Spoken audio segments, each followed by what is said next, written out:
ایک دفعہ ایک عظیم الشان سلطنت تھی۔ سلطنت پر بادشاہ اکبر کی حکمرانی تھی، جو اپنی دانشمندی اور انصاف کی وجہ سے مشہور تھا۔ اس کی اکلوتی بیٹی شہزادی مایا تھی۔ شہزادی بہت چنچل اور شرارتی تھی۔ ایک دن جب وہ باغ میں تیر چلانا سیکھ رہی تھی کہ اچانک اسے ایک سانپ نے ڈس لیا۔ شہزادی زمین پر گر گئی۔ اسے طبیب کے پاس لے گئے، مگر سانپ بہت زہریلا تھا اور سلطنت کے کسی بھی طبیب کے پاس اس کا علاج نہیں تھا۔ بادشاہ بہت پریشان تھا کہ شہزادی جلد صحتیاب ہو جائے اور سلطنت کی خوشی واپس لوٹ آئے۔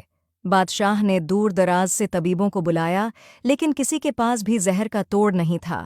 شہزادی اپنے کمرے میں لیٹی تھی، اس کا چہرہ سفید پڑ گیا تھا اور آنکھیں بند تھیں۔ بادشاہ اپنی بیٹی کو بچانے کے لیے ہر ممکن کوشش کر رہا تھا اور اس نے ایک شاہی اعلان کیا، جو کوئی بھی شہزادی کو ٹھیک کر دے گا اسے انعامات سے نوازا جائے گا۔ ایک شام ایک دانا شخص محل کے دروازے پر آیا، جو کہ شہزادی کی بیماری کا سن کر آیا تھا۔ اس نے بادشاہ سے اپنا تعارف کرایا اور بادشاہ سے کہا کہ مجھے زہر کا توڑ معلوم ہے۔ اس نے بتایا کہ دور ایک غار میں ایک جادوئی پھول ہے جس کے رس سے سانپ کے زہر کو ختم کیا جا سکتا ہے، لیکن اس کی حفاظت جنگل کی روحوں کے سپرد ہے اور صرف وہی لوگ اس تک پہنچ سکتے ہیں جن کے دل صاف ہوں۔ بادشاہ نے اعلان کیا کہ جو بھی اس پھول کو توڑ کر لائے گا، میں شہزادی کی شادی اس سے کر دوں گا۔ ایک شہزادے نے یہ سنا تو سفر پہ جانے کا ارادہ کیا۔ شہزادے نے سفر کا آغاز کیا۔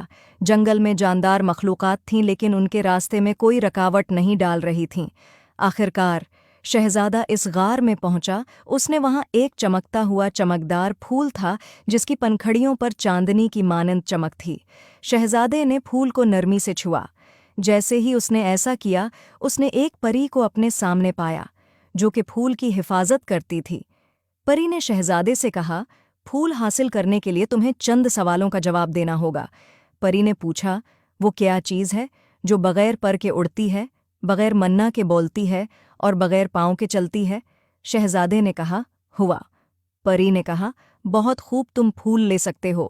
شہزادے نے پری کا شکریہ ادا کیا۔ شہزادے نے پھول کو احتیاط سے توڑا، یہ یقینی بناتے ہوئے کہ اس کا جادو برقرار رہے۔ چمکدار گل کے ساتھ شہزادہ جلدی سے محل آیا۔ اس نے جادوئی پھول کو بادشاہ کو دے دیا اور بادشاہ نے شاہی طبیبوں کے حوالے کیا، جنہوں نے شہزادی کے لیے ایک خاص دوا تیار کی۔